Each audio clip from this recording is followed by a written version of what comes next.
আসসালামু আলাইকুম ভিউয়ার্স, আশা করি আপনারা সবাই ভালো আছেন। তো ভিউয়ার্স, মধ্য বাংলাদেশের উপর একটি কিন্তু মেঘ ঘনীভূত হয়েছে। এছাড়াও বাংলার বেশিরভাগ অঞ্চল আংশিক মেঘাচ্ছন্ন রয়েছে।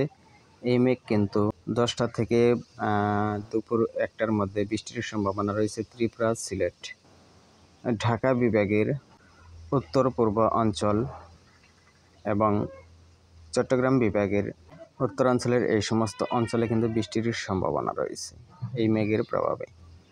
এছাড়া কিন্তু দেশের বেশ কিছু অঞ্চলে ময়মনসিংহ সহ বেশ কিছু অঞ্চলে বৃষ্টি হয়েছে, হালকা পাতলা, হালকা থেকে মাঝারি, কিন্তু বজ্রপাতের সম্ভাবনা দেখুন ছিল, যেরকম আমরা পূর্বের আপডেটে বলেছিলাম।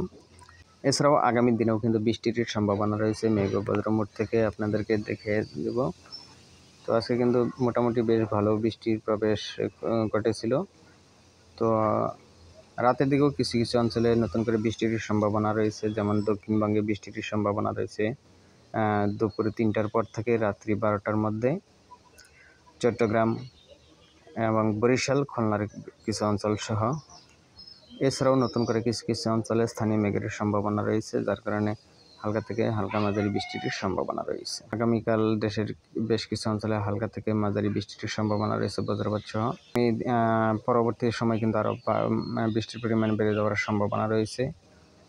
রংপুর, ময়মনসিংহ এই সমস্ত অঞ্চলে কিন্তু মোটামুটি ভালো বৃষ্টির সম্ভাবনা রয়েছে। তো বেশি বৃষ্টিপাতের সম্ভাবনা রয়েছে ময়মনসিংহ, সিলেট এবং ঢাকা বিভাগের বেশ কিছু অংশ, ত্রিপুরা, শিলচরের দিকে। এছাড়াও বঙ্গোপসাগরে একটি ঘূর্ণাবর্ত লক্ষ্য করা যাচ্ছে। তো ঘূর্ণাবর্ত এটি ফর্ম করার সম্ভাবনা রয়েছে 23 তারিখের দিকে। এটি যদিও এই মুহূর্তে নিম্নচাপ লক্ষ্য করা যাচ্ছে, তো পরবর্তী সময়ে এটি ঘূর্ণিঝড়ে পরিণত হতে পারে।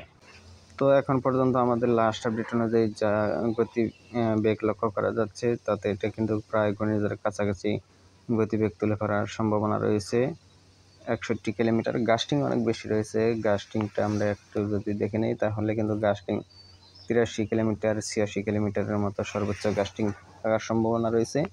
পরবর্তী সময় কম বেশি হতে পারে। তো আমরা আরও একটি সাইড থেকে দেখে নেব। চলে যাব জিএফএস মডেলে। তো ভুবনেশ্বরের দিকে আঘাত আনার সম্ভাবনা রয়েছে। একটি থেকে বাংলাদেশের দিকে লক্ষ্য করা যাচ্ছে। উইন্ডে চলে আসবো। উইন্ডে থেকে এখানে কিন্তু ঘূর্ণিঝড় লক্ষ্য করা যাচ্ছে জিএফএস মডেল থেকে। তো ভিউয়ার্স,